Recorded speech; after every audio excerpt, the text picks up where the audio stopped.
Okay, so you want to own an HVAC company.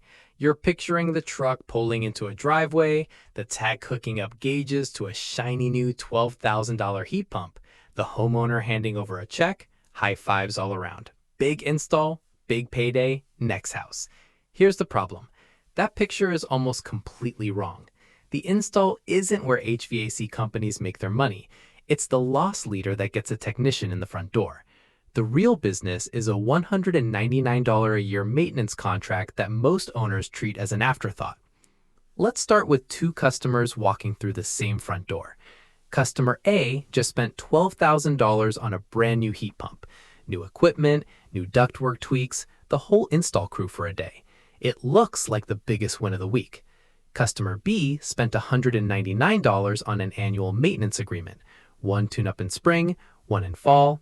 Nothing flashy, no crew, just a tech with a checklist for 45 minutes. On paper, A is 60 times bigger than B. Flip it. A's number is mostly equipment cost and labor passing straight through the business.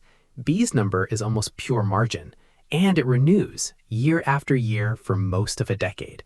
Which one is actually more valuable? It isn't close. The $12,000 job is a receipt. The $199 job is a relationship. And relationships compound. Let's actually run those numbers side by side, because this is where it gets interesting. Customer A, $12,000 revenue, minus roughly $6,000 in equipment cost, minus another $3,500 in labor, permits, and disposal, leaves about $2,500 in gross profit. And after overhead eats its share, the company nets maybe $1,300 to $1,500. One and done. And if the install crew flubs anything, that margin evaporates fast. Customer B, $199 a year, minus about $65 in technician time and parts per visit, nets around $130 to $140 in pure profit annually. Renew that agreement at an 80% clip for 8 years. Add the near guaranteed replacement sale when the old system finally dies, because a maintenance customer calls you, not a stranger off Google. And that boring $199 customer is worth $10,000 to $47,000 over the life of the relationship, depending on how well the company nurtures it. Multiply it out, and that single maintenance customer is worth more, dollar for dollar, than the flashy install ever was.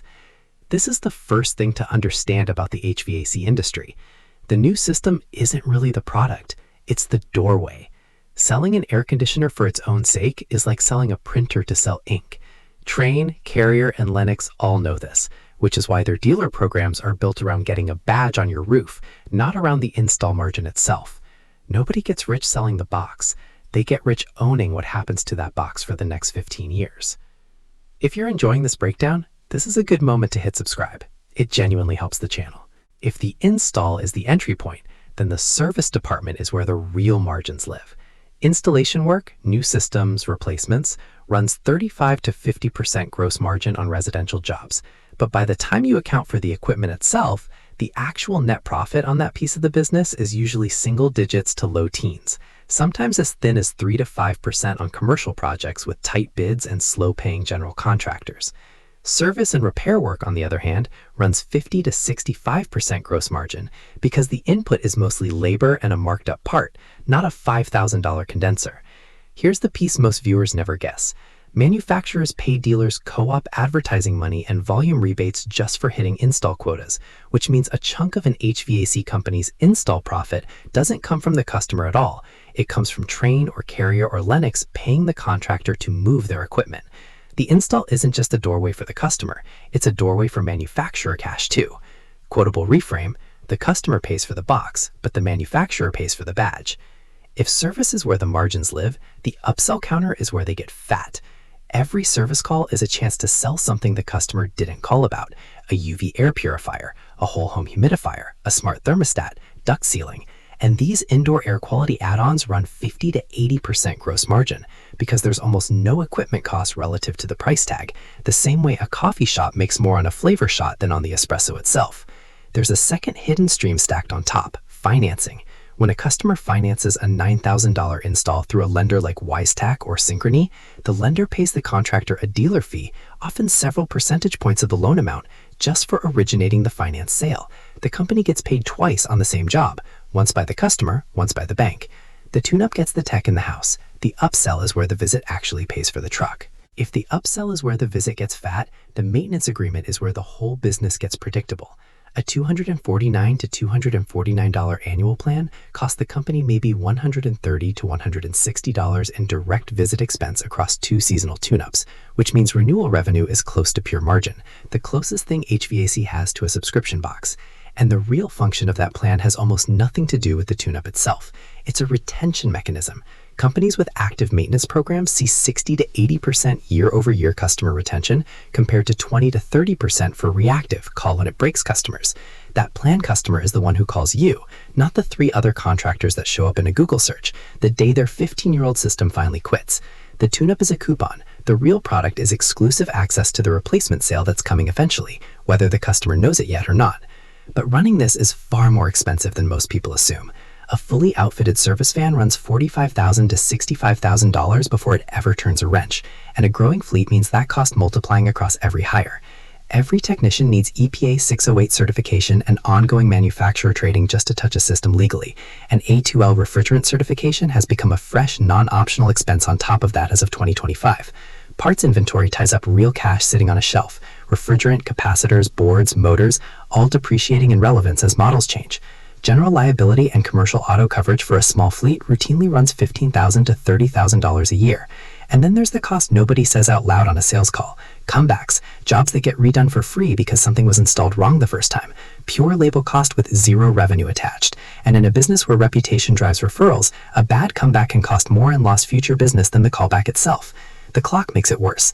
Equipment sitting in the warehouse loses value the longer it sits, and that problem just got sharper. Since the 2025 EPA refrigerant rules capped new equipment production at low global warming potential refrigerants, older R410A stock is aging out fast, while its replacement, R454B, has seen cylinder prices spike more than 300% amid supply shortages. Underneath all of it, an HVAC company is really running 2 businesses at once. A project-based construction operation for installs complete with permits and inspections and general contractor-style scheduling, and a high-frequency subscription operation for service, complete with dispatch software and recurring billing, stitched together under one roof, with 2 completely different rhythms fighting for the same trucks and the same technicians. And if you think the refrigerant shortage is the complicated part, staffing is usually worse. Licensed technicians are in chronically short supply nationwide. Turnover runs high across the trade, and it can take a year or more and thousands of dollars in training before a new hire is fully billable without supervision. And when an experienced tech walks to a better-paying competitor, they often take a chunk of their customer relationships and route knowledge with them. The metric sophisticated operators actually watch isn't revenue, it's technician utilization rate. Billable hours divided by available hours, and the gap between an operator running 75% utilization and one running 55% is the difference between a healthy company and a slow bleed, because every idle hour on a tech schedule is a fixed cost with nothing to show for it. The install is the hook, the technician bench is the profit engine, and it's also the single easiest thing in the business to break. So if installs carry decent margins, why have so many HVAC companies quietly built their business around service plans and add-ons instead? Because a subscription relationship can't be undercut by a stranger with a cheaper quote the way a one-time job can. You can't outbid loyalty. The maintenance and indoor air quality side of the business often represents a small slice of total job volume, sometimes under a quarter of all calls, while generating a disproportionate share of annual profit. The same lopsided math you'd see if a quarter of a gym's members bought personal training and covered half the payroll.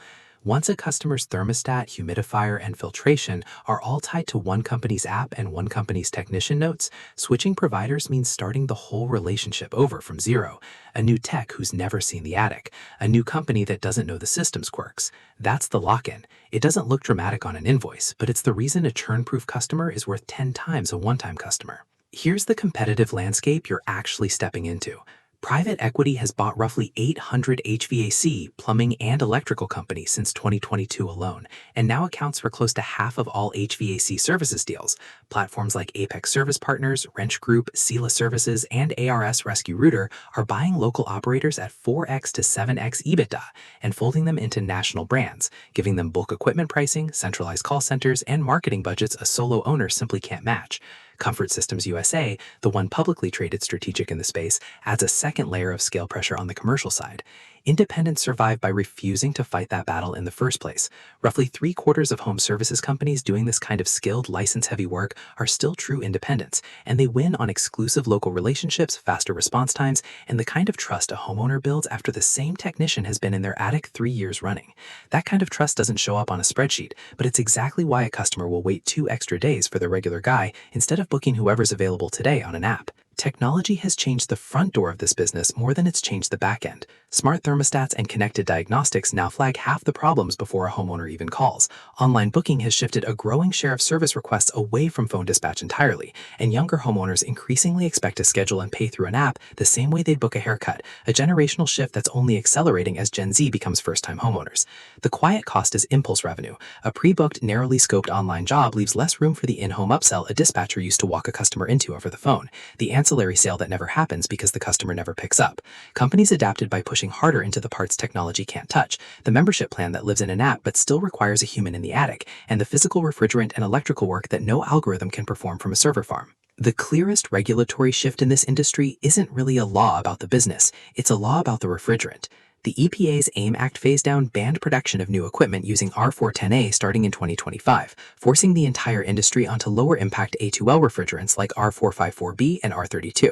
The surprising upside for operators is that this isn't optional attrition. It's a mandated equipment turnover wave that guarantees replacement demand for the next decade, regardless of what any individual homeowner would have chosen on their own. It's the predictable, industry-wide replacement cycle minus almost all of the guesswork that used to come with waiting for equipment to simply fail on its own. The free layer of this business is the smart thermostat data and the automated "your filter is due" text. Cheap to run, and it keeps the company's name in front of the customer for nothing. The same low-cost nudge a gym sends when you haven't scanned your key fob in 2 weeks. The paid layer is the maintenance membership itself, and the split in outcomes is stark. Agreement members renew at 75 to 90% and generate 2 to 3 times the annual spend of customers with no plan at all. The entire point isn't to win today's service call. It's to own the next 15 years of tune-ups, repairs, and the eventual replacement sale before a competitor even knows the customer exists. Where this is heading is visible now. Predictive diagnostics powered by connected thermostats and compressor sensors are starting to flag a failing part weeks before it dies, instead of during a July heat wave, turning emergency calls into scheduled ones. Financing embedded directly into the sales quote turns $12,000 sticker shock into a monthly number nobody blinks at, closing deals that used to walk. Put those together and the direction is clear. The HVAC company of the future looks less like a truck that shows up when something breaks and more like a subscription service that happens to own some trucks. In a good year, installs are steady, the maintenance plan base is renewing, refrigerant supply is stable, and the company nets somewhere around 8 to 12%.